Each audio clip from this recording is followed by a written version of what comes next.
What's up, Average Dad fans? Welcome back to another video, and this is a bit of a doozy. You've been asking for it, I have delivered. The Vivo X Fold 2 goes up against the Huawei Mate X3. From hardware to software to price and all their little quirks. Let's go.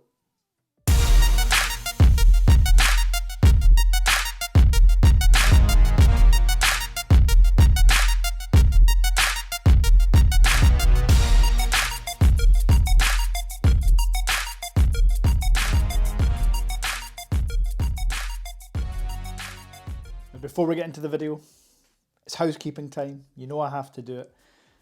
For those that have supported and purchased through my affiliate link to WONDA Mobile, I thank you very much.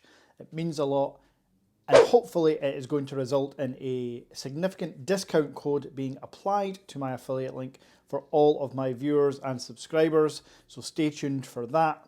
Until then, if you like any of the phones you see on my channel and they're available on WONDA Mobile, click on the link in the description and purchase through that link.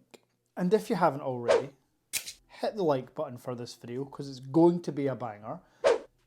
And if you've watched a couple of my videos and thought, do you know what, I actually understand this Scottish guy, hit subscribe because I've got a lot more content coming. In fact, the content won't stop. Mainly on Chinese foldable devices, but there's a whole lot more that I've got planned. So hit subscribe. And let's get on with this comparison.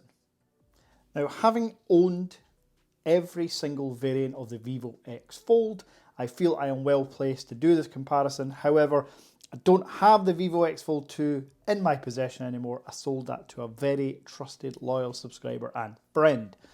I do, however, have the Huawei Mate X3 with me just now. So, yeah, I'm well versed in how both models weigh up against each other.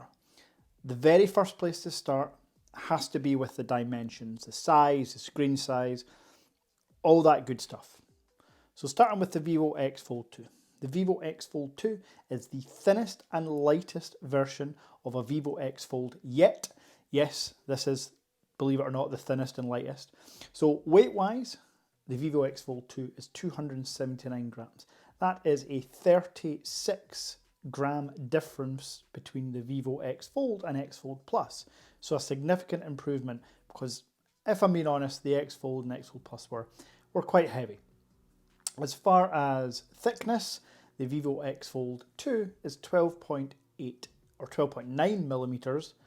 So, you know, kind of thick folded, but 6 millimeters unfolded. So not too bad. Essentially, if you have an iPhone 14 Pro Max and you slap a case on it, there's not too much of a difference. It's slightly thicker than that. However, the Huawei Mate X3, one of its biggest USPs, one of its selling points is certainly its dimensions and build quality. So the Huawei is 11.8 millimeters thick when folded, which is actually the exact same as an iPhone 14 Pro Max with a silicone official Apple case on it. The weight of the Huawei Mate X3 is 239 grams. Lighter than an iPhone 14 Pro Max, slightly heavier than a Samsung Galaxy S23 Ultra. So essentially, it's a comparable weight to a typical candy bar style phone. However, this has its party piece in that it's a folding device. Now, as far as screens, they both have outer and inner displays. Obviously, all displays are at 120 Hz. The inner of the Huawei is 7.85 inches. The inner of the X Fold 2 is 8.03 inches. So slightly bigger on the Vivo. However, the bezels are far thinner on the Huawei Mate X3. The outers are similar, 6.4 inch versus 6.5 in the Vivo X Fold 2. As mentioned, LTPO technology, 120 Hz down to 10 or 1 on the Vivo. Yeah, hardware-wise, very similar, but for me, the Huawei wins purely because it's 40 grams lighter than the Vivo X Fold 2 and 1.1 millimeters thinner. Now, sticking with hardware, I just want to highlight the speaker systems on both phones. I personally think This is where the size of the Vivo X Fold 2 slightly helps, because it has more, the sound has more room to travel around and reverberate. So the speakers are slightly better on the Vivo X Fold 2 than the X3, but have a listen for yourself and you make your own opinion. It feels like home. Oh, oh, oh. I hate all this overthinking. Oh, oh, oh, oh. The more I swim, the more I'm sinking. Take me to a world of silver. No more heartbreaks, tears, painkillers. Take me somewhere unfamiliar. Bring me back to where we started. Get me out of now. To where we started. And again, sticking with hardware, we've got USB-C ports, the fastest that they can be, UFS 4.0, DDR5X RAM. Hardware includes obviously cameras. We'll go into cameras soon, because that's a biggie, obviously. That's what a lot of you have tuned in for that reason, so we'll go into cameras soon.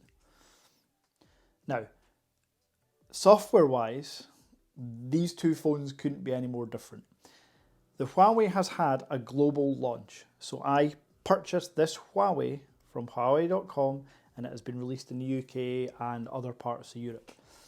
The Vivo X Fold 2 hasn't had a global release. It will not get a global release.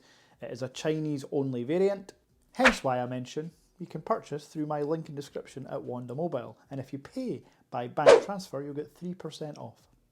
Anyway, the Huawei has Google issues. We know that. If you're watching this channel, it means you're balls deep in technology, so you're well aware of the issues Huawei has with Google apps. However, like any good problem, there is a solution. I have all Google apps on this phone. I've got Google Maps, Google Photos, Google Messages, all that good stuff, all through Gbox. Gbox is an app that you download, and you can, it's essentially like a Play Store for Google Apps, and you just download, as you would from the Play Store, you just download the Google Apps within Gbox, and they're added to your home screen just as normal. They work the same as any app. So while it's a workaround, it's not an inconvenient workaround. It's not like downloading APK files and having to go to shortcuts or websites to use mobile versions of each app. These are full mobile version apps. You will literally not notice any difference. On the Vivo X Fold 2, however, initially, you don't have access to any Google Play Store apps. You have to download the Google Play Store from an APK, or, little hint here, if you go to the Vivo App Store and download Gmail, it automatically downloads the Play Store in partnership with Gmail, so you have full access to the Play Store. From that point, you can log into your Google account and download any apps that the Play Store has. And I mean any, including banking. This is where we go back to the small issue with Huawei. You can't get banking apps through the Gbox, through Gspace. There are workarounds, but I am not doing it.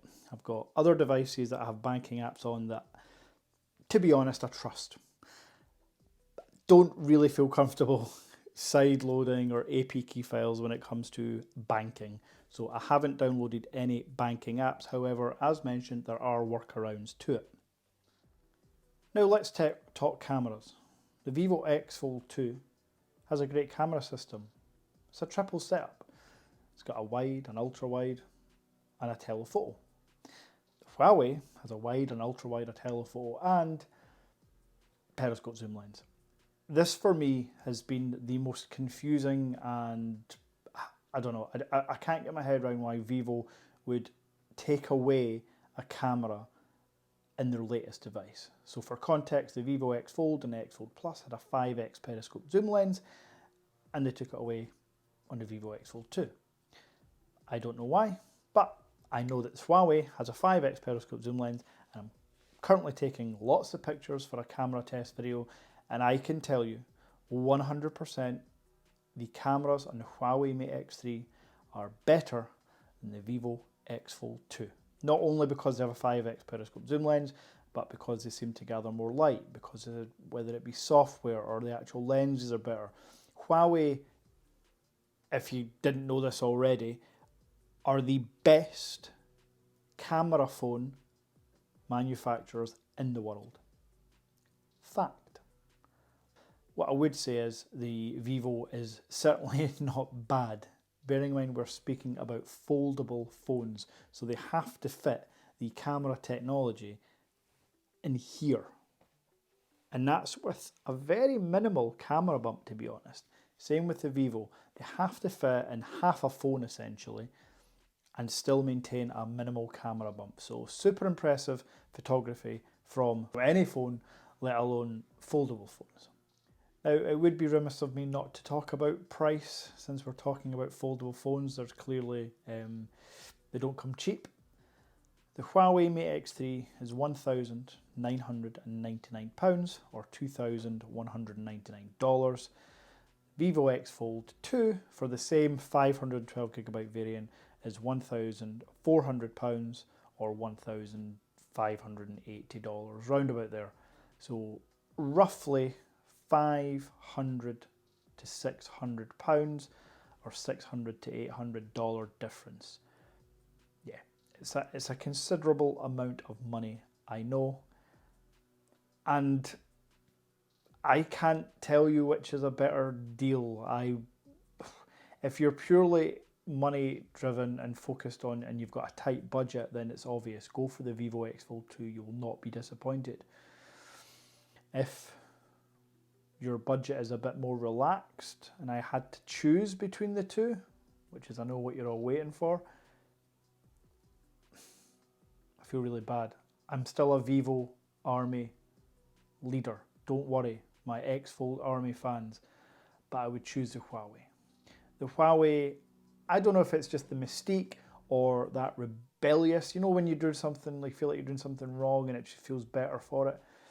It's kind of like what owning the Huawei is like just now. I feel like I shouldn't have a Huawei in Europe, but I do, and I like it, and I love the hardware. Like I really, really love the hardware of this device. Now, other questions that I've been asked, and yeah, I'm going to answer here. Dale, really interesting question, and actually it's something that I never really touch on, but the vibration intensity and the ringtone sounds. I have also experienced your issue when it comes to most phones, but weirdly, especially foldable phones. Again, it's probably because they have to get that vibration motor in such a thin piece of material.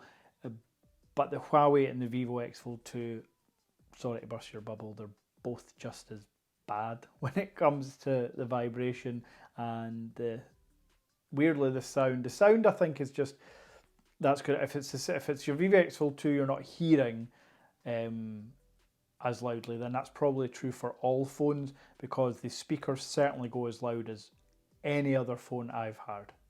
I don't know what you're doing when you can't hear it, but as far as feeling it, yeah, I do feel like a candy bar style phone has better vibration intensity. Now, the last thing I want to touch on when it comes to the comparison is just in battery life. Battery life is super comparable, however, the 8 Gen 2 chip is in the Vivo and only the 8 Plus Gen 1 is in the Huawei. If I had to put a percentage, the battery sizes are super similar, just under 5,000 milliamp hours. But if I had to put a time on it, I would say you're getting 1.5 hours more from a full charge on the Vivo than you are the Huawei, and your charging speeds are almost twice as fast on the Vivo at 120 watts compared to the 66 watts on the Huawei Mate X3. Now, if you charge the Vivo for half an hour, it's going to be full. If you charge a Huawei for 50 minutes, it's going to be full. So it's not like it's, you know, completely eating into all of your day having to charge it. It's not like an iPhone. But the Huawei can't quite keep up when it comes to battery life compared to the Vivo. Now, these comparisons are always super interesting to do, but ultimately it's you that has the questions on them.